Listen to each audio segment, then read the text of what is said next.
Bom, muito obrigado, professor Almeida. E é um prazer enorme contarmos com jovens tão talentosos como estamos contando hoje, com o professor Felipe e o professor Bruno, que estão militando numa área do futuro, né? Que é a área das criptomoedas, das moedas digitais, que é o futuro do dinheiro. E aí comentava, antes de abrirmos a palestra, comentava com os colegas que hoje em dia o que mais vemos aí no YouTube, pequenos, ou no Instagram, são pequenos vídeos mostrando fatos que são inéditos, né? Imagine você vai fazer uma compra e pega dinheiro e a pessoa te diz, opa, peraí, a gente não aceita dinheiro. Você não tem um cartão de débito, um cartão de crédito, porque dinheiro a gente não aceita, por várias razões, né? E quando que iríamos imaginar isso? Então, o professor Felipe, junto com o Bruno, vão nos brindar com uma palestra que tenho certeza será empolgante, né, pela riqueza de detalhes, porque ela trata do dinheiro ao digital, ou seja, do dinheiro vivo, cash ao digital, o papel das criptomoedas na visão dos economistas. Então, professor Almir, tenho certeza que teremos uma hora aí de informações muito interessantes. Estarei muito atento também aqui. É claro, como sempre a gente costuma fazer, para dar mais liberdade para os palestrantes, a gente fica em off, a grande maioria de nós fica em off, e desejo, como tenho certeza, uma brilhante palestra no dia de hoje sobre um tema tão interessante e tão importante como o que eles vão nos ministrar. Por Perfeito. favor, siga em frente e dê um relato do currículo, né, desses jovens talentosos aí. Obrigado, presidente Manolo. Na realidade, é uma dupla de jovens que fica difícil fazer o resumo do currículo deles, porque, embora jovens, é um currículo já bastante extenso, mas vamos fazer aqui uma síntese. O nosso preclaro Felipe Canarosso é graduado em duas graduações, em análise de desenvolvimento de sistemas, né, e em sistemas para a internet, também com mestrado no nosso Instituto de Matemática e Estatística da USP, coordenador da FATEC na Baixada Santista, com diversas frentes, como professor em Cubatão, Praia Grande, Mogaguá, São Vicente e várias outras frentes na Baixada Santista, além de ser professor de ensino superior também da FATEC, da Baixada Santista, né? Possui ampla experiência em ciência da computação, e hoje ele nos brindará com esse tema e trouxe ainda, para completar o nosso prêmio de hoje, o Bruno Simões, que também é engenheiro de software, que ele milita nessa área de blockchain desde 2016. Hoje milita também na área bancária, que é um segmento sensível também para as criptomoedas, e que os dois, certamente conduzido aí pelo nobre Felipe Canarosso, nos brindarão com esse tema que o professor Manoro já mencionou, do dinheiro ao digital e o papel das criptomoedas na visão do economista. Professor Felipe, professor Bruno, muito obrigado mais uma vez e passo-lhes o microfone para que conduza então o show, a aula que temos a partir de agora. Um abraço, queridos. Abraço, professor Almir. Vou fazer o compartilhamento aqui também da apresentação. Deixa eu colocar aqui.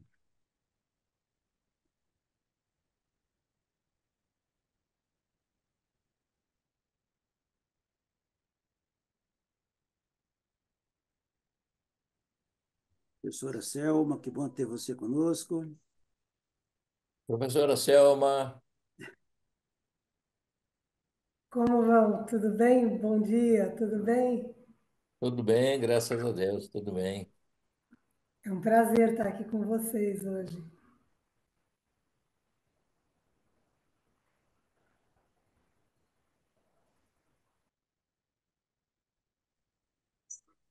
Sim, Sim, sim, sim. Estão enxergando? Então, eu vou começar aqui a apresentação.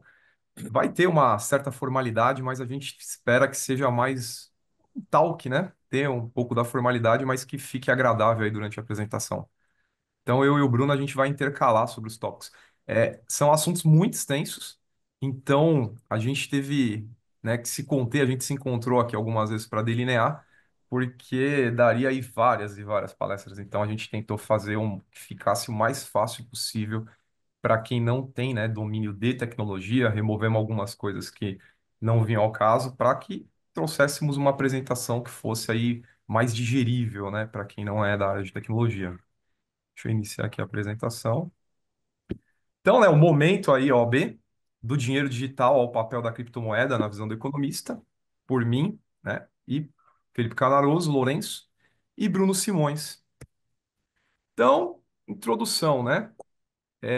A gente vai fazer uma apresentação sobre, pelo fato de vocês já serem economistas, a gente vai só dar uma pincelada sobre a origem da moeda, né? O surgimento da moeda, sobre as tecnologias que envolvem o desenvolvimento de moeda, e depois nós vamos aí para a parte digital, tá? Bruno, quer acrescentar alguma coisa?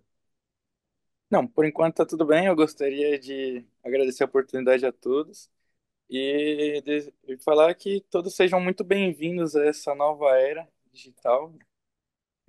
Não, não sei qual é o futuro, mas acredito, estou muito alinhado que esse é o futuro que nós estamos entrando hoje, né? Do dinheiro digital que só abriu porta para outras coisas. A gente vai falar aqui no meio da palestra que a blockchain foi só o início, e isso deu possibilidade a muitas outras tecnologias que virão após dela. E bem-vindos ao Web3. Isso. A gente vai abordar vários assuntos, né? Não só a cripto na economia, Sim. mas a gente vai abordar sobre o que a tecnologia da cripto, que é a blockchain, trouxe para todos os ramos econômicos aí da sociedade. É muito além, né, de uma moeda. Então, a gente já fez a apresentação, o professor Almir Manolo também, né? Sou eu aqui, Felipe Canaros Lourenço. Inclusive, essa foto foi tirada, professor, na palestra sobre inteligência artificial lá no Terrace Itália. O Bruno Simões, como nós já fomos apresentados, né? A gente vai dar continuidade aqui. Então, a gente vai iniciar aí a palestra, né? Um breve panorama da evolução do dinheiro, do escambo ao papel moeda, da moeda, o papel e o digital. Acredito que por vocês serem economistas já têm essa base, então a gente vai ser só dar uma pincelada, né? Então, dinheiro é uma tecnologia social baseada em confiança mútua.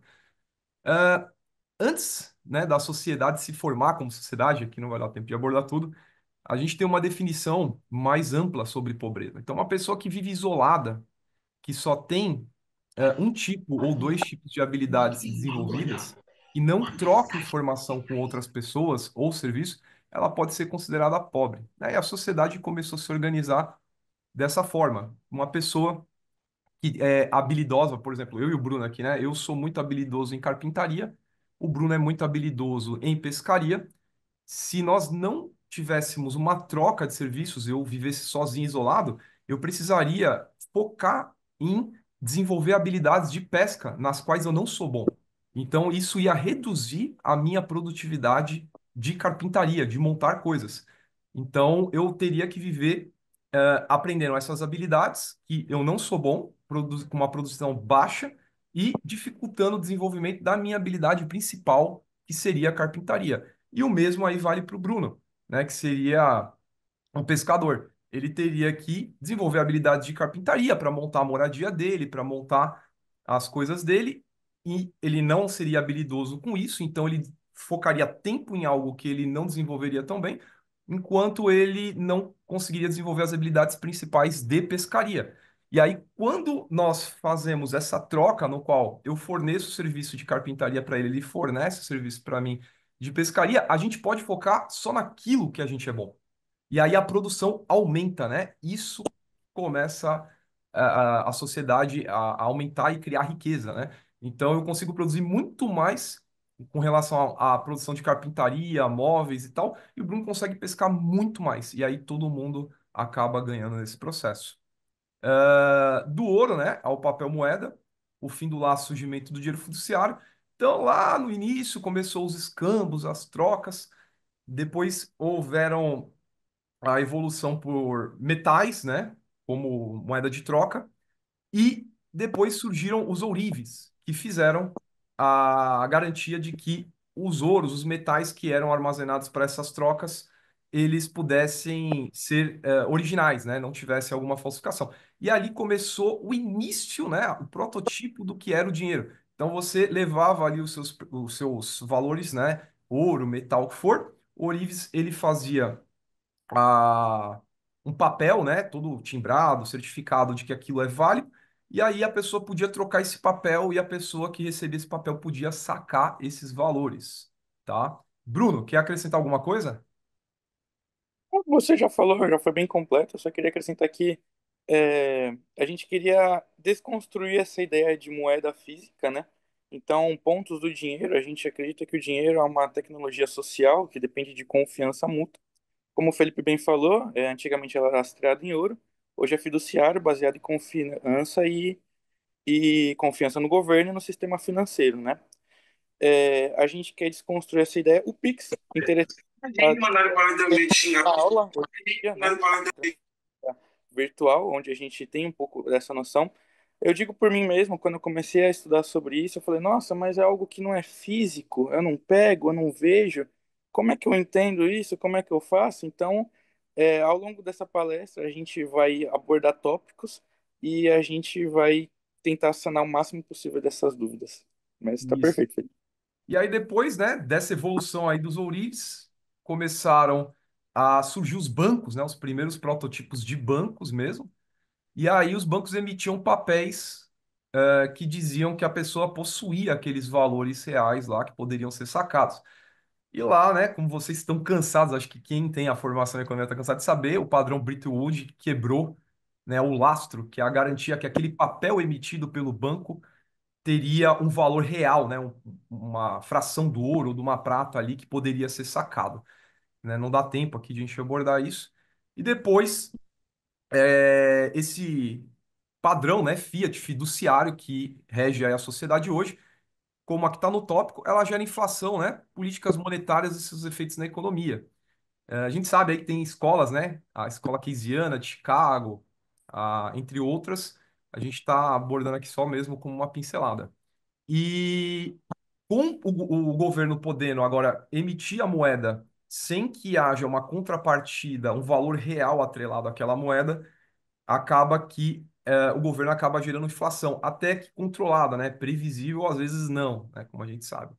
E por conta dessas políticas, que a gente vai mais detalhar, houve a criação do Bitcoin. Então, o Bitcoin, na verdade, ele é mais do que uma moeda, ele traz toda uma tecnologia que vai de desencontro ao que as moedas fiduciárias têm, né? Que é lastro, garantia, entre outras coisas. Perspectiva econômica tradicional, funções do dinheiro, meio de troca, unidade, conta de reserva e valor. Bruno, quer falar sobre? Não, pode continuar. Tá bom. Então a Eu gente, vou. como falou, né, o dinheiro ele acaba sendo um meio de troca, uma garantia do seu trabalho, entre aspas, solidificado para que você possa trocar por outros serviços e valores, e, né, como reserva de valor. Então a gente tem como reserva de valor global aí o dólar, moedas fortes, o euro, entre outras. E as criptos, né? Opa, desculpa. Elas desafiam ou complementam essas funções. Então, a gente vai falar principalmente do Bitcoin, mas falaremos de outras criptos. Elas podem ali coexistir ou não, ou até, em alguns casos, substituir. Por quê? Enquanto a gente vê aí, não sei se vocês estão acompanhando essa guerra aí comercial entre Estados Unidos e China, no qual os dois países eles estão tentando desvalorizar suas moedas propositalmente, né, para aumentar a desvalorização. E isso gera um impacto no cidadão, porque quando há uma política na qual o governo desvaloriza a moeda, o poder de compra, né, final do cidadão ele acaba sendo reduzido. E aí as criptos, ou o Bitcoin no caso, ele acaba sendo, o ouro, o prata, entre outras coisas, acaba sendo uma garantia e uma reserva de valor. E volatilidade e confiança, né, o desafio do valor estável. Então a gente sabe que tem algumas vertentes que dizem que é mais interessante ter uma inflação controlada, e há outras vertentes que dizem que o ideal seria não haver inflação, né? Talvez deflação. Bruno, complementar?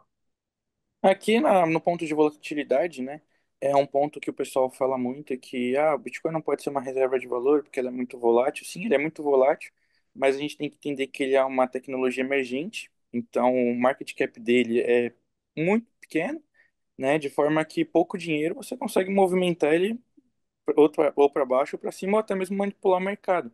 Mas isso está mudando com grandes instituições entrando, a gente vai falar isso mais para frente, e o market cap hoje do Bitcoin já passa de 2 trilhões, de modo que ele vai ficando e a tendência é ficar cada vez mais estável durante o tempo. De dólares, tá? 2 trilhões De- de dólares. E no auge agora, antes do ciclo de alta, ele chegou quase a 3. Continuando aqui. Então, casos de uso e impactos econômicos reais, no qual as criptos trouxeram remessas internacionais, inflações e países com moedas fracas, né, como tinha a Venezuela e não mais a Argentina aí, né, que está fazendo o oposto. Então, nesses países é muito comum os cidadãos fazerem reservas de valores em criptos, não só o Bitcoin. Então, alguns países ali da África utilizam, por exemplo, a ADA, que é uma criptomoeda da blockchain da Cardano, para poder fugir da inflação que é gerada ali pelos governos. A própria Nigéria, né? Muitas pessoas da Nigéria fazem isso. A Venezuela, muita gente também acaba utilizando ou dólar, ou euro, ou Bitcoin, entre outras moedas, porque acabam tendo mais estabilidade ao longo desses anos do que a própria moeda desse país. E países também como o Irã, entre outros, que burlam, né, os embargos econômicos através de criptomoedas. Coreia do Norte, né? Bancarização e população sem acesso ao sistema financeiro tradicional. Isso é bem interessante. Por quê? Hoje, se você tem um cidadão que é um morador de rua, alguém que não tem uma residência fixa, para que ele consiga ter uma conta em um banco e participar do sistema bancário, ele pena, né? É uma burocracia bem grande e talvez ele nem consiga, no máximo, para receber um auxílio governamental, como o Bolsa Família, o antigo auxílio emergencial, e a cripto, ela consegue tranquilamente resolver esse problema, porque hoje a internet ela é difundida de forma absurda. E com as iniciativas como o do Elon Musk, que fez a Starlink, que basicamente cobre o planeta inteiro para internet, com internet, uma pessoa que não tem residência fixa, ela só precisa ter o quê? Um aplicativo, e esse aplicativo concede a ela a capacidade de armazenar valores, né? Não só Bitcoin, como outras criptos. Bruno? Aqui é um assunto extremamente interessante porque aborda a facilidade. O Bitcoin ele foi criado para ser fácil e ele ajudar pessoas que estão com problemas, vamos supor, no seu país, que nem a Venezuela, a alta taxa de inflação, a moeda perdendo dinheiro, você consegue facilmente escapar para uma outra reserva de valor, manter o seu poder de compra aquisitivo. O Bitcoin, ele não é uma moeda de um país, ele é uma moeda global. Então, isso é extremamente interessante, porque o que ele é cotado aqui, ele é cotado em qualquer parte do planeta. Então, isso unifica as coisas também, facilita as coisas. Ele é extremamente fácil de ser transportado também. Eu posso transportar uma quantia de bilhões de dólares numa folha de papel, num pendrive, num aplicativo de um celular. Então, como o Felipe falou, pessoas que têm baixo ou até nenhum acesso aos bancos, com um simples aplicativo de celular, ela consegue ter o seu próprio banco ali. Então, é uma tecnologia que veio para ajudar, facilitar e revolucionar mesmo. Um outro caso é quando houve a saída militar do Afeganistão. Então, houveram casos de pessoas que compraram Bitcoin, inclusive tem vários jornais, é só procurar, de que anotaram, né? A gente chama de chave privada, que te dá acesso às suas criptos. Elas fizeram todo o translado por regiões extremamente perigosas, chegaram em países que aceitaram os refugiados e conseguiram sacar os seus valores. Porque é como o Bruno disse, o valor do Bitcoin ele é global. Ele vale o que vale em qualquer país, em qualquer parte do globo, do território. Adoção aqui institucional, a Tesla, a MicroStrategy e os ETFs. A gente vai falar mais para frente. A BlackRock, que é a maior tutora de ativos do planeta, ela tem sobre custódia aproximadamente 11 trilhões de dólares.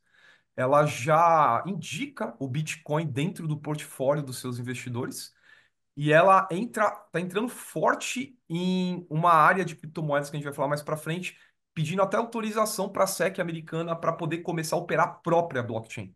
Então a gente vai ver aí umas revoluções nesses próximos anos aí, se não já nesse. A gente vai falar um pouco mais para frente sobre.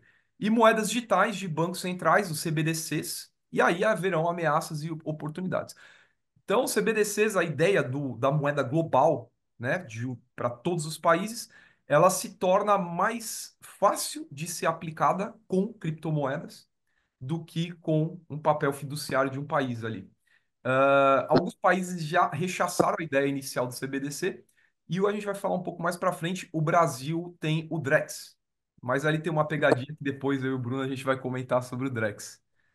Continuando. Então, né, a gente fala assim, o que pensam os economistas? É complicado, porque cada um pensa de uma forma diferente, né? São seres singulares. Não dá para generalizar numa simples frase. Então, a gente tem correntes mais ortodoxas, mais as visões liberais, libertárias. Críticas clássicas, para quem é contra bolha, crime, volatilidade e não ter lastro.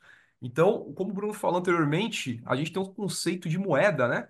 Moeda ela precisa ser fundível, ela precisa ser divisível, ela precisa ser escassa e ela precisa ser transportável. Eu não vou entrar em muitos detalhes, mas eu tento convencer vocês até o final que o Bitcoin ele ganha de qualquer moeda fiduciária e até, na minha visão, do ouro, por exemplo. Porque um caso da transportabilidade, se eu tenho ouro, sei lá, 10 milhões de dólares em ouro, ou 5 milhões de dólares em ouro, quantos quilos de ouro isso pesa? Então, aquela moça lá do Afeganistão que fez a travessia para um país seguro quando o governo anterior caiu, ela conseguiria levar 20 quilos, 30 quilos de ouro nas costas de maneira segura? Bastava ela ter a chave ou memorizar a chave e ela transportou o mesmo valor ou valores maiores. E aí os argumentos pró-cripto, descentralização, soberania financeira e os contra-criptos, bolha, crime, volatilidade sem aço, e não ter laço na moeda, tá? Bruno, quer complementar algo? Pode ser. Aqui é muito legal porque a gente vê que o Bitcoin ele é único, né? Então ele é uma chave criptográfica. E uma coisa que eu acredito que o mercado financeiro gosta, ele é totalmente previsível. Então, previsibilidade é muito bom para os investimentos. Você ter uma previsão futura, uma projeção mais assertiva, né? E como o Felipe falou, uma comparação aqui com o ouro, ele não pesa nada, é muito fácil de ser transportado. O ouro, querendo ou não, ele tem uma certa inflação a partir do momento que ele é minerado todos os dias. Eu li uma matéria super interessante esses dias da NASA, que falou que em torno de 10 anos eles pretendem minerar asteroides para extrair ouro. Eu não sei se isso vai se tornar real, mas vamos supor que sim. Então vai começar a ter cada vez mais ouro, inflacionando o mercado de ouro. Então ele começa a se perder valor. O Bitcoin, ele é o oposto disso. Ele é uma tecnologia escassa, ele é limitada pela matemática, então você consegue setar um certo valor e ele não pode ser alterado. Então é bem interessante aí. A gente vai citar mais para frente o porquê. Mas desde o início do Bitcoin já se sabe o total de Bitcoins que serão emitidos. Cara, a previsibilidade é total, né? Comparado aí às outras situações. Continuando, aqui a gente vai dar uma pincelada sobre a história, já vamos entrar na tecnologia. Então, o Bitcoin ele surgiu após a crise imobiliária de 2008 lá nos Estados Unidos e na Europa. Então, naquela época, acredito eu que a maioria se lembre do ocorrido, ocorreu que os bancos americanos eles estavam gerando financiamento imobiliário sem critério, basicamente sem critério. Então, qualquer pessoa podia tomar empréstimo para fazer o seu financiamento imobiliário, e isso acabou gerando uma bolha gigantesca que logo mais acabou estourando e gerando uma crise imobiliária ali nos Estados Unidos e afetando outros países do mundo. Então, o Satoshi Nakamoto, que ninguém sabe quem que é, né? Ele publica o white paper do Bitcoin. Satoshi Nakamoto é um pseudônimo, não se sabe se é uma pessoa, se é duas. Tem especulações, tem gente que acha que é fulano, cicrano, tem gente que acha que é o Elon Musk.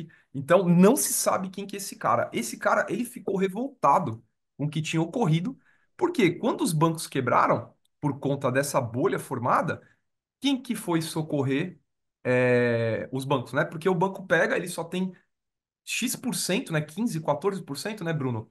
Do dinheiro que a pessoa coloca dentro dele. E aí, quando ele começou esse empréstimo, realocação, realocação, e as pessoas correram para poder fazer o saque, não tinha mais. Aí gerou aquele problema que a gente passou. E o cara ficou revoltado, não se sabe quem é, e acabou criando algo que fosse totalmente oposto, que não permitisse alguém fraudar, fazer algum mecanismo que prejudicasse as outras pessoas de forma desigual, tá? Bruno? Perfeitamente. Aqui a ideia do Bitcoin, ele é descentralização e de modo que ele tira a autonomia dos bancos e governamental também. Ele quis criar, 2008 foi a gota d'água para ele, porque o que que acontece, né? Um país ele começa a entrar em crise, começa a rolar demissões, mas a gente imagina assim, demissões em massa, muitas pessoas sendo demitidas. O que que você faz?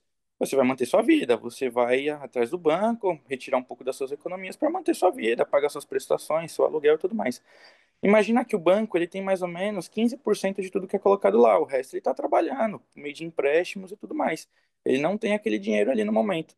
Imagina isso em grande escala, muitas pessoas indo ao mesmo tempo. A gente chama isso de corrida dos bancos, né? Então, o banco ele simplesmente ele quebra, não vai ter dinheiro para pagar. E isso gera uma bola de neve horrível, porque se eu não tenho dinheiro para ir no mercado comprar comida, eu não vou no mercado comprar comida. Se o mercado não vende, ele não compra do produtor. E aí vai gerando uma escala de quebradeira e só vai piorando. O que que o governo faz? Calma aí, eu tenho que, né, injetar liquidez no mercado e para salvar aqui a economia. E aí ele imprime dinheiro para dar para os bancos e distribuir para as pessoas. Só que fazendo isso, ele gera inflação.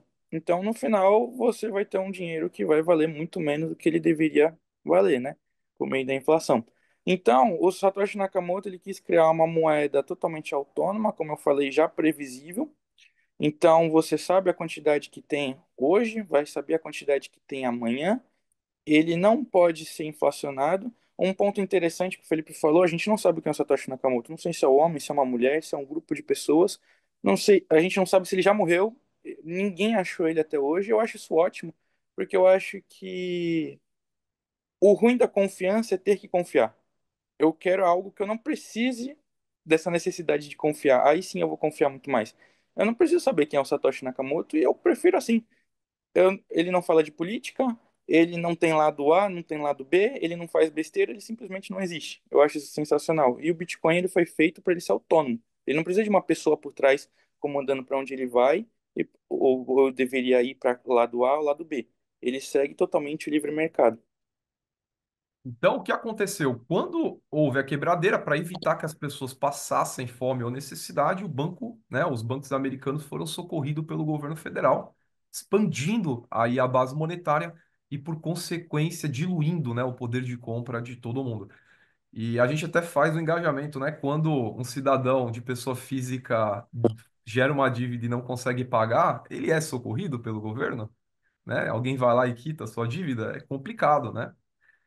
Então, continuando aqui, né, o Genesis Block, que a gente vai falar sobre a tecnologia mais para frente, ele menciona o resgate dos bancos como crítica direta. Então, só dando uma introdução aqui, né, blockchain, em nenhum momento esse nome é citado pelo paper inicial do Bitcoin, pelo Satoshi Nakamoto. Em nenhum momento cita. É que ele cita muito sobre blocos, e sobre corrente, sobre elo, mas não há o nome blockchain. Foi a comunidade que, pela recorrência dessas duas palavras, deu o nome na verdade, não é uma tecnologia, é um conjunto de tecnologias que envolvem a blockchain, para poder ter a previsibilidade, a imutabilidade, para evitar que haja fraude no sistema. Então, a blockchain, ela é como um livro razão público, né? Um livro de contabilidade. Todo mundo consegue ver, olhar cada valor de cada carteira que existe. Então, é impossível esconder, ocultar os valores. É distribuído e imutável, como eu falei. Bruno? Aqui é bem legal que a gente começa já, agora sim a gente começa a se aprofundar na parte um pouco mais técnica do Bitcoin e entender mais ou menos como é que ele funciona. Então aqui, imagina que ele é um livro razão, onde tudo é armazenado nele e não pode ser mudado, né? Isso se refere a termos de censuras também. Vamos pensar que você está pesquisando no Google e você joga lá tênis da Nike azul. E aí o Google vai aparecer sites que estão vendendo tênis, vai aparecer foto do tênis, vai aparecer vídeo do tênis. Todas essas informações, ela é muito mais, a internet é muito mais física do que a gente imagina. Todas essas informações estão armazenadas em enormes data centers do Google. Então você nada mais está acessando essa informação que está armazenada no computador do Google. Se tem um governo, um estado autoritário, ele fala que é proibido o tênis azul, não quero mais tênis azul, tira, proibiu. O que o Google vai fazer? Ele vai ter que obedecer. Ele é uma empresa, ele tem que lucrar, ele não pode pagar multa, ele vai obedecer o Estado e tudo bem. E ele vai tirar o tênis azul da internet. A ideia da blockchain, por ela ser descentralizada e imutável, é não tem um local físico, não tem um CNPJ, não tem acionistas, não tem empresa, não tem uma equipe de advogado. Ah, eu quero que tire isso do ar. Não tem uma pessoa por trás. Então, tudo que é colocado lá não pode ser mudado. E de jeito nenhum. Então, ele serve como um livro-razão não só para transferências, eu faço de uma carteira para outra de Bitcoin, e de forma que é descentralizada que qualquer pessoa do mundo pode manter um servidor. Então, eu posso ter, você pode ter, meu vizinho pode ter, isso gera redundância também. Hoje, o poder computacional do Google ultrapassa em mais de 100 vezes o poder computacional. Desculpa, o poder computacional do Bitcoin ultrapassa em mais de 100 vezes o poder computacional do Google. Então, isso é muita coisa e cada, cada servidor ele é independente. Então, se eu desligar um, os outros geram redundância e não deixam com que a rede caia. Então, aqui a gente vai falar um pouco sobre Proof of Work, que é a forma de, a gente chama de mineração de Bitcoin, né? É até engraçado, é um termo mineração, parece que eu estou lá na caverninha, garimpando ali, mas é um termo que a gente usa porque são servidores que eles ficam ligados 24 horas por dia, 7 dias por semana, fazendo cálculos matemáticos, e são eles que garantem que aquela transação de Bitcoin é legítima, né? Aqui a gente começa a se aprofundar mais e é muito interessante que o Bitcoin não vive sem a blockchain e a blockchain não vive sem o Bitcoin, porque os dois, como características principais, têm a descentralização.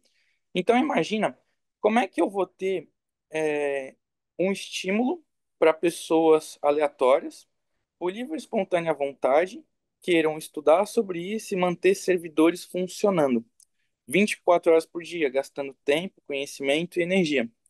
Então, o Bitcoin, ele serve como esse estímulo. Todo o Bitcoin que existe hoje, ele passou por esse processo de mineração. Então, o que que acontece? São máquinas que ficam ligadas.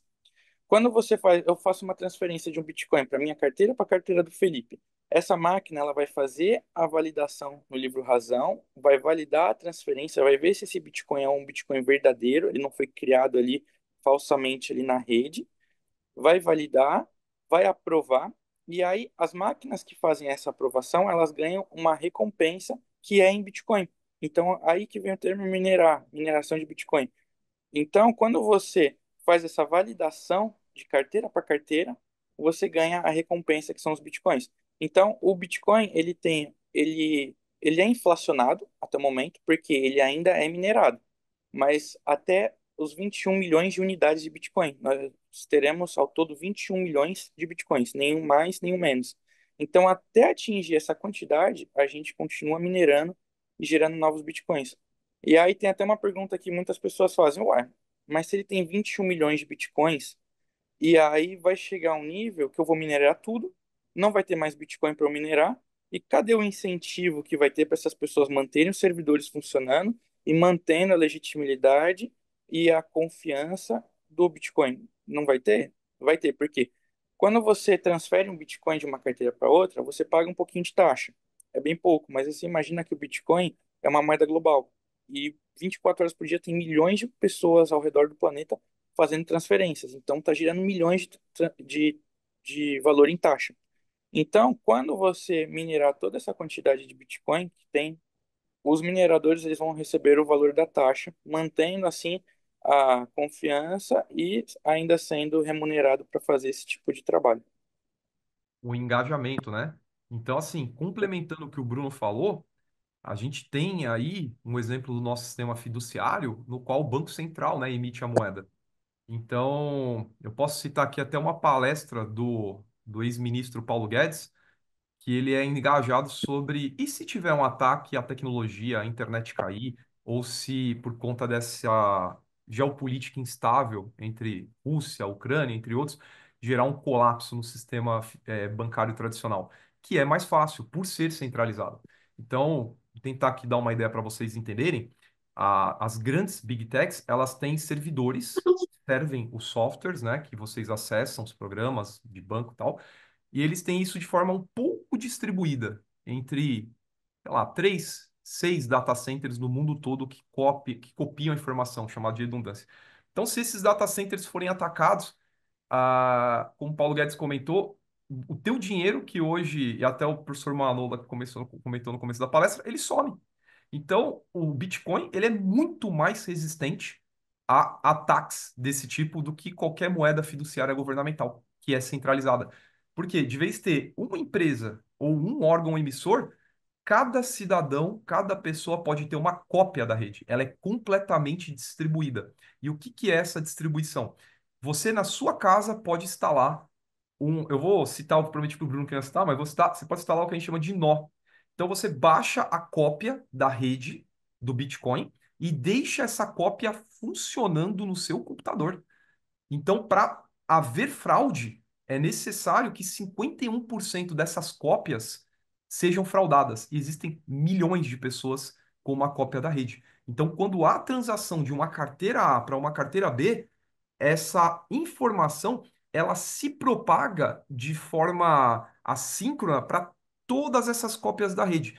E o que que o minerador faz? Ele resolve uma charada matemática e se ele conseguir resolver essa charada, ele vai validar as transações naquele momento, como o Bruno falou. A gente não vai entrar muito sobre isso, porque é um pouco mais complicado, mas para vocês entenderem esse poder. Quer dizer, se tivermos Deus livre e guarde, mas se tiver uma guerra nuclear que vai acabar com o planeta inteiro e sobrar uma cópia de um computador com a informação da blockchain, ela se restaura completamente, né? Então, uma moeda fiduciária não tem essa capacidade.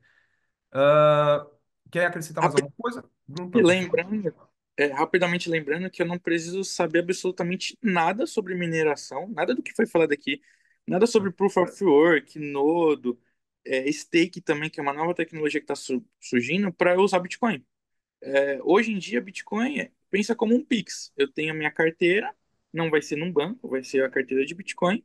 E assim como um Pix, você me passa a sua chave de transferência, o Bitcoin tem uma chave também, ou pode ser um QR Code, eu boto lá a quantia e a chave que eu vou transferir.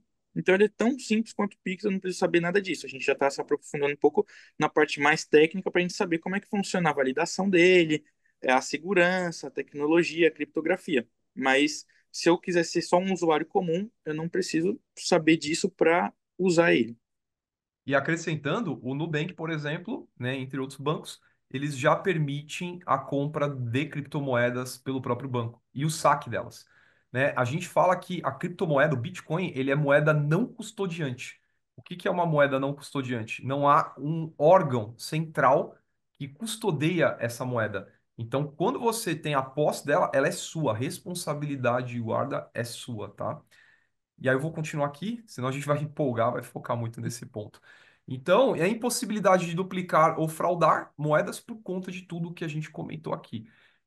Na verdade, até dá para fraudar. Só que o custo computacional para gerar fraude em um bloco, né?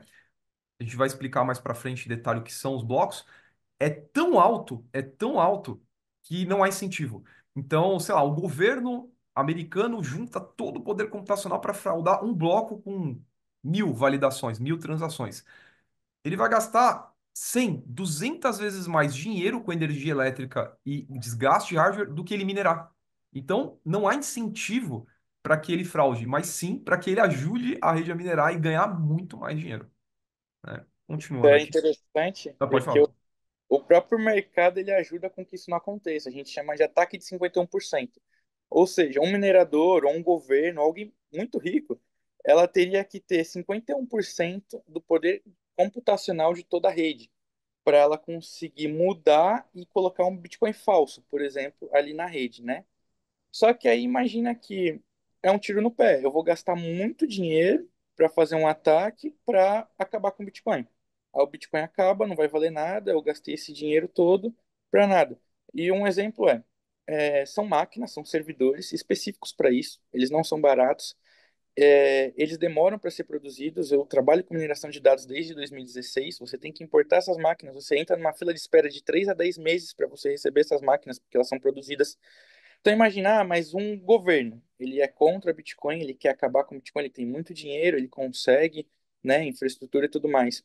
Imagina que a demanda por esses equipamentos vai crescer tanto, porque ele vai começar a comprar muitas máquinas para aumentar o poder computacional dele, que o valor vai ser tão alto que ele não vai ter justificativa para gastar um valor tão alto só para acabar com uma moeda, porque aí você pode falar assim, ah, mas se ele vai minerar Bitcoin, ele vai ganhar a recompensa do Bitcoin. Mas se ele vai acabar com a confiança do Bitcoin, o Bitcoin vai valer zero. Então ele vai dar um tiro no pé dele. Então até, mas tem, sei lá, o Elon Musk, que é o cara mais rico do mundo, ele tem 300 bilhões de dólares e a previsão é que ele chegue a 1 trilhão ainda em vida. Só que aí, primeiro, ele tem muito dinheiro em ações. Para ele deixar esse dinheiro líquido, ele vai ter que vender as ações dele, o dinheiro dele vai se depreciar, né, conforme ele vai vendendo. Ele vai ter que gastar novamente muito dinheiro em máquinas, aumentando o poder computacional dele, aumentando a demanda de equipamento. Aumento de demanda vai aumentar o valor de forma que ele nunca vai conseguir. A rede já é tão grande que não tem dinheiro no mundo que consiga cobrir essa quantidade. Porque você vai aumentar tanta demanda que o valor dos equipamentos vai aumentar, junto com o valor do ativo também. E assim, só para concluir, a gente não quer entrar tanto nessa parte técnica, a rede ela se autorregula. Então, quanto mais poder computacional é colocado na rede, mais complexo fica o cálculo necessário para ordenar o nó, fazer a mineração. Então, se alguém colocar lá todo o poder computacional de um país, ele vai poder gerar uma fraude, só que como o custo da rede vai aumentar de forma exponencial, já é tudo programado desde o início, logo, logo o cara vai jogar rios de bilhões e bilhões de dólares até falir. Não tem como, né? É muito improvável. Inclusive, É, ele previu, já antecipando pergunta, sobre computador quântico. Então, no white paper dele, já existe um mecanismo para lidar com computação quântica, tá? Continuando aqui. Então, eu vou explicar de forma mais lúcida para vocês o que é a blockchain, e o Bruno vai complementando aí comigo. Então, imaginem que cada carteira, que é uma carteira? É um aplicativo que você cria no seu celular que vai armazenar suas criptos. Então, o Bruno já falou isso várias vezes para mim. A gente tem ideia que quando a gente tem um aplicativo, vou dar um exemplo aqui, pode ser do Nubank, né, o próprio banco, ou Unstoppable, que é o que eu utilizo. A gente fala que a criptomoeda está na minha carteira, está no meu celular. Não, ela não está no seu celular, na sua carteira. O que a sua carteira e o seu celular tem é a chave privada para abrir uma dessas gavetas. Essas gavetas é como se elas fossem a blockchain. Então ela é pública. Todo mundo pode ver a qualquer hora através de um site chamado Mempool. Cada gaveta dessa representa um espaço, uma chave, um local no qual você pode armazenar criptomoedas, como se fossem essas gavetas de banco de cofre. Só que elas são públicas. Só que o Bruno comentou, né? Ela tem que ser transparente. Então, imaginem que ela não é infinito, mas tende à infinitude. Então, haverão quintilhões de gavetas dessas que vai ter um número que identifica, esse número que vocês estão vendo que identifica é a chave pública, é como se fosse a agência e o número da conta do banco. E aonde tem a chave para abrir a gaveta é o que a gente chama de chave privada. E é a chave privada e o seu celular que você vai ter. Então você não tem a criptomoeda no seu celular. Você tem a chave que abre essa gaveta que está na foto e todo mundo pode ver. Aí você pergunta, pô, mas eu não estou vendo o que tem lá dentro. Então, é como se fossem gavetas de vidro transparentes que qualquer pessoa do planeta pode olhar. Então você está dizendo que eu posso enxergar quantos de cripto você tem, Felipe? Pode. Entre aspas, a gente vai entrar aí. Porque é público. Então, todas as carteiras, elas são transparentes e públicas. Então, desde a criação do Bitcoin, sabe a quantidade de Bitcoin que tem, o que cada gaveta, cada carteira dessa tem dentro. O livro razão vai armazenar as transações, que também é público, e o livro é imutável, não dá para fraudar. Então, o Bitcoin foi da gaveta 1250 para 1241. Aqui repetiu, né? E vai estar lá registrado, não dá para fraudar, não dá para mudar. E aí a gente consegue enxergar o que cada um tem de dinheiro aí dentro, né? E isso é previsibilidade, isso é fantástico. Nunca na história da humanidade houve algo próximo a isso. Só que vocês trocam o dinheiro aí fiduciário por criptomoedas, né? No caso, eu coloquei aqui como exemplo os bitcoins. Só que a chave privada, né, o identificador, não é feito por esses números. A gente chama isso, só um detalhezinho técnico, de hash, que é um número muito grande para identificar e garantir que não haja duplicidade. Então, resumindo, as carteiras que ficam armazenadas, as criptomoedas como Bitcoin, elas são públicas. Então você enxerga todas as carteiras. Você consegue enxergar o que tem dentro de cada carteira e você tem um livro, um histórico de contabilidade que mostra todas as transações entre a carteira de forma pública. Só que essas gavetas, elas são inquebráveis. Então imagine que você enxerga o que tem dentro, você sabe o valor que tem dentro, mas você não tem como quebrar. Tende a impossibilidade. É aquilo que a gente falou do custo. Não dá. Ou você tem a chave para abrir a gaveta, ou você não tem. Você vê, você enxerga, todo mundo enxerga, mas só quem tem a chave que consegue sacar os valores. Bruno? Perfeitamente. É muito legal assim que imagina que para você quebrar essa gaveta inquebrável, você tem que achar a chave privada da pessoa, né? A chave que dá acesso a essa gaveta. Aí vamos imaginar que a gente vai na praia e pega um grãozinho de areia. Imagina que esse grãozinho de areia é um planeta e nesse planeta tem outras milhares de praias com trilhões e trilhões de grãozinhos de areia. E no meio disso tudo você tem que achar o grãozinho de areia certo para quebrar abrir essa gaveta. É a criptografia que a gente usa hoje. A criptografia do Bitcoin é a SH256. É a mesma criptografia que os Estados Unidos usa para guardar os segredos da bomba atômica. Então, para a gente ver como é uma criptografia bem segura, e a criptografia evolui. A gente antigamente teve criptografias muito simples, que hoje, com o celular, a gente consegue quebrar. A tecnologia evolui junto com a criptografia. Conforme a gente vai conseguindo computadores mais potentes, a criptografia evolui. E a do Bitcoin, ele vive em constante atualização. Então, é o que o Felipe falou, computação quântica, não tem problema. Quando vir a computação quântica, a gente vai usar a própria computação quântica para gerar uma criptografia muito mais potente e proteger muito mais os nossos ativos. Porque não é só o Bitcoin que usa essa criptografia, os bancos usam essa criptografia, tudo usa.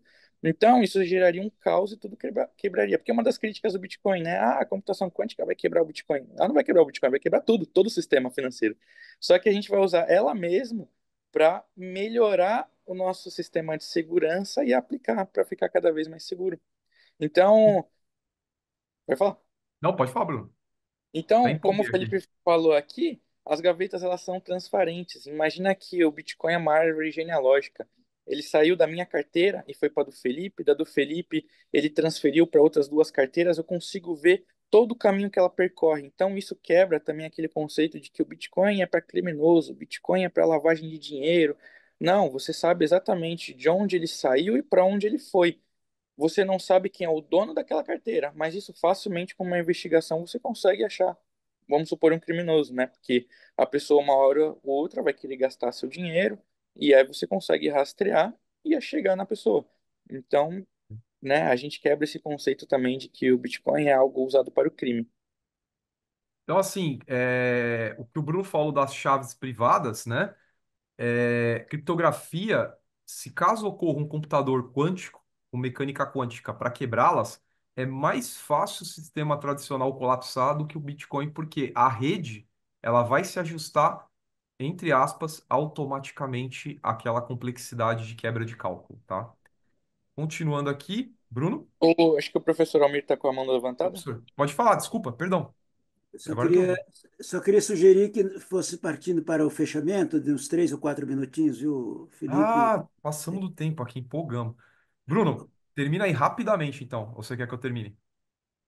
Eu posso dar uma pincelada aqui. Bom, aqui a gente fala de acordos mais rápidos. Então, o Bitcoin, ele deu possibilidade de contratos inteligentes, onde você desburocratiza e tira terceiros. Então, eu não preciso, por exemplo, a gente vai falar aqui de tecnologias como o NFT. Pensa que o NFT é um título de propriedade virtual. Então, eu quero comprar uma casa e eu posso, em vez de eu ter uma escritura, eu vinculo a casa a um NFT, de forma que eu não preciso de cartório, eu não preciso de nada. Se o Felipe quer comprar minha casa, ele me dá o dinheiro, o acordado que a gente teve lá, e eu transfiro o meu NFT para a carteira dele e acabou. Então, a gente deixa um processo cada vez mais rápido. Aqui, o Felipe colocou a diferença de uma rede centralizada, descentralizada e distribuída. A rede centralizada, a gente vê aqui a bolinha branca no meio, pensa que é um servidor, pensa que é o Google. Se você desliga esse servidor, todas as azuis que estão à volta dele vão se apagar também, ele que abastece elas. A descentralizada, a gente vê as bolinhas brancas, elas são um pouco melhores aqui, mas se você apagar uma delas brancas, você vai excluir toda uma quantidade de núcleo ali que está necessitando dela. Ela ainda continua ao redor, mas uma grande parte fica offline. A do Bitcoin é uma visão distribuída. Então, todas são uma cópia exatamente igual da outra. Se você apagar uma, você pode ver que as outras conseguem se comunicar com as outras.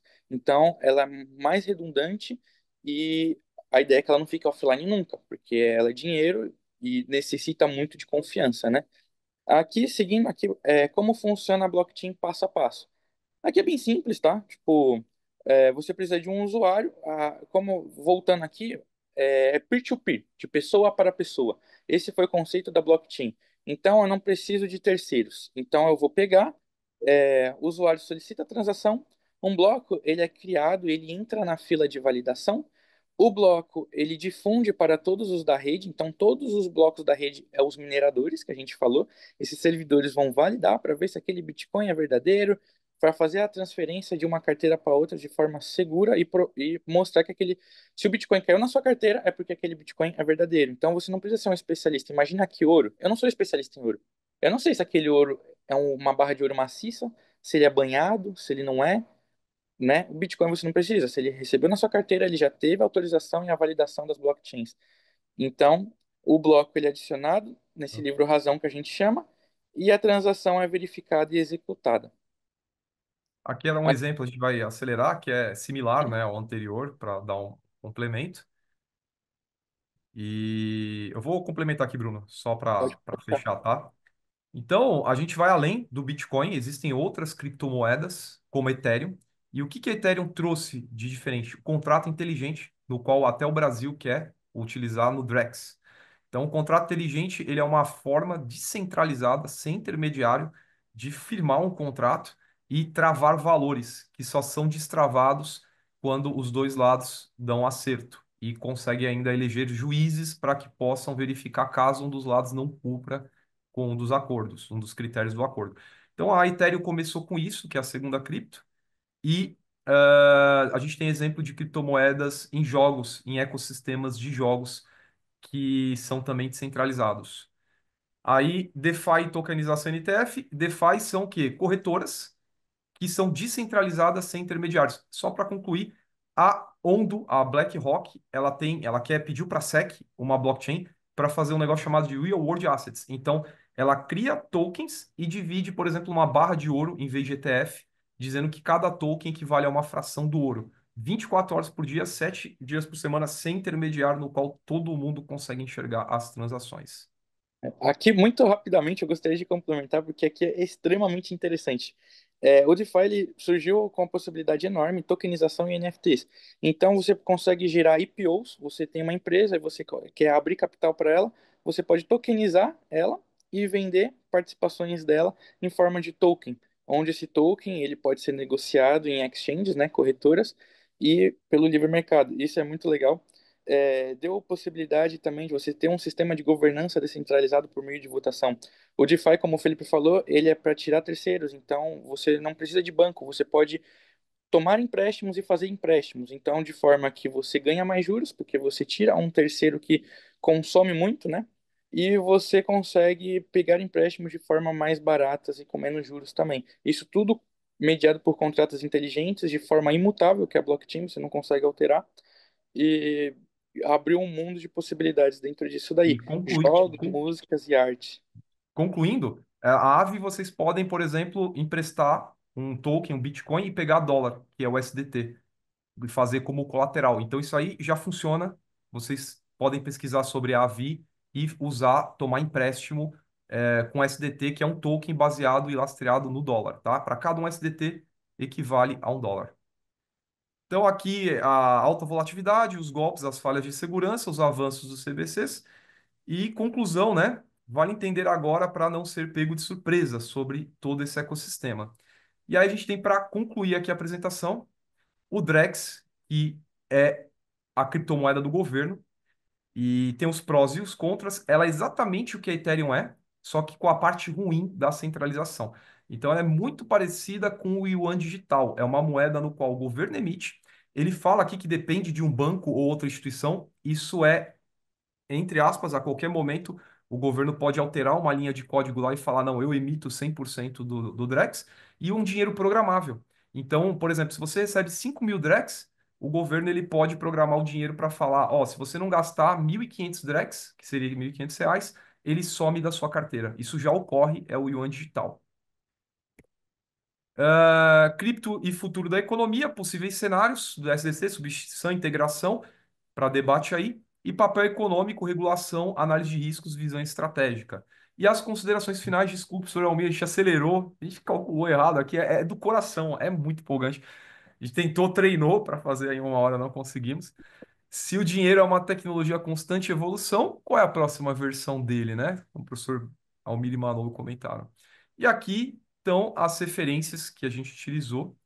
Eu pretendo depois disponibilizar a apresentação, caso precise. Eu estava tendo um problema pelo tamanho aqui do documento gerado. E a gente fica aberto aí a perguntas e dúvidas. Eu vi que o chat estava tendo algumas mensagens, mas não olhei ainda. Dá uma olhada aí, Bruno, por favor. E agradeço aí o professor Almir, agradeço o professor Manolo, agradeço a todos aí que participaram da apresentação. E peço desculpas aí pelo time, professor, também. Mas é do coração, é uma empolgação, a gente fala com muita empolgação sobre o assunto, né? Maravilha. Mas, Aplaudamos, aplaudamos. Ah, excelente, excelente. obrigado, viu? Maravilha. É o tempo curto, mas vocês foram extremamente eficientes.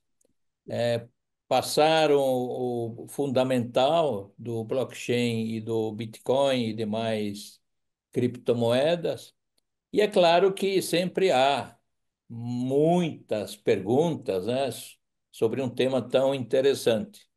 Mas vamos deixar para os nossos queridos participantes essas perguntas sob o comando do professor Almir. Obrigado. Obrigado, professor Manolo. Eu vou fechar É, aqui a apresentação, tá bom? por gentileza. Houve várias manifestações aqui no chat, cumprimentos, obviamente todos eles que ratificamos. Houve uma pergunta importante de uma pessoa que precisou deixar, dizendo em que medida essas movimentações geopolíticas que temos vivido podem interferir na volatilidade da criptomoeda, no próprio valor da criptomoeda. Foi uma pergunta que foi formulada por uma pessoa que deixou, pediu que eu formulasse. E o Jesuíno também faz uma pergunta que se é possível criar uma chave no R Commander também. Eu, para não deixar sem nenhuma pergunta, pelo menos essas duas perguntinhas, gostaria que vocês sintetizassem, já que nós estamos às 13h05, e nós temos um compromisso com a plateia de encerrarmos às 13 horas, mas vamos considerar esses 7 minutos adicionais aqui às 13 horas. Por favor, Felipe e Bruno, estejam à vontade para essas duas considerações que foram feitas pelos colegas que estiveram conectados conosco. Bruno, É, quer fazer as honras? Gostaria que eu respondesse primeiro? Bom, Pode. sim, com certeza. Eu imagino que a pessoa deve ter se referido a a guerra monetária entre Estados Unidos e China, né, de taxação, com certeza, isso influencia não só o mercado cripto, como o total, né? A gente vê que é, a gente, em tese, os Estados Unidos não está taxando a China, ele está taxando os próprios americanos, né? Os americanos vão comprar os produtos da China, só que quando ele chegar, você vai ter que pagar uma taxa maior, de forma que isso vai desincentivar que você compre da China e vai favorecer que você compre de outros países que estão com a taxa menor. Então, isso vai deixar não, tá deixando o mercado de cabeça para baixo, o mercado tradicional mesmo de ações. É, veio uma notícia que o Trump ia taxar, por exemplo, dispositivos eletrônicos como o celular. Então, o valor dos celulares começaram a aumentar bastante. Ele já falou que vai tirar, aí começou a cair. Então, isso interfere tudo e com certeza vai refletir no Bitcoin. Como eu falei, o Bitcoin ainda é uma tecnologia emergente, então o market cap dele ainda não é tão alto, de forma que ele ainda é meio volátil, mas a tendência é ficar cada vez mais estável. Mas sim, vai interferir sim. Maravilha, maravilha. E essa pergunta que o Jesuíno fez sobre se é possível criar uma chave no R Commander, eu não entendi a pergunta. Talvez vocês entendam a pergunta, mas eu não entendi. Então, R Commander, já ouviu falar, Bruno? Eu não sei se é um programa, se é um gerenciador de senha que gera. Não me Então, falha a memória, me falha a memória, mas não me é estranho esse nome. o conhecimento que eu tenho de R Commander é que é um jogo, ele roda na Matic. Não Ah, sei se blockchain da Matic, é é, verdade. eu não sei se é exatamente sobre isso que a Se é pessoa quis esse R dizer, Commander. mas criar uma chave. Respondendo aqui pelo Bitcoin. Não. O Bitcoin ele tem chaves. O processo de criação de chave do Bitcoin, ele é bem simples. Você baixa uma carteira, ele vai ter de 12 a 24 palavras. Essa vai ser suas chaves. Ele era um algoritmo bem grande e para ficar mais fácil para o usuário, eles mascararam botando essas palavrinhas onde você tem que salvar. É, eu não sei se no sentido de criar chave que a pessoa fez a pergunta foi no sentido de criar uma chave falsa, vamos supor, para acessar aquela gaveta que o Felipe ilustrou e roubar o Bitcoin de uma outra pessoa. É, é possível, totalmente possível, só que a mineração ela serve justamente para isso, para validar se se aquele Bitcoin é verdadeiro, se aquela chave é verdadeira e legítima ou não. Então, é possível, mas não vai ter sucesso. Muito bom. Bruno, Felipe, nós terminamos esta tarde mais ricos do que começamos. E antes de nós darmos por encerrado e passar a palavra para o presidente Manolo, eu queria que vocês fizessem o fecho, as suas considerações finais, aquela mensagem que todos que estamos ainda, mais de 50 conectados, devemos levar como mensagem final de vocês. Ainda tem 32 segundos à disposição. Podemos falar. Bom, parabenizar os professores Felipe e Bruno pela excelente palestra. É um tema muito, muito, muito presente e do futuro, né?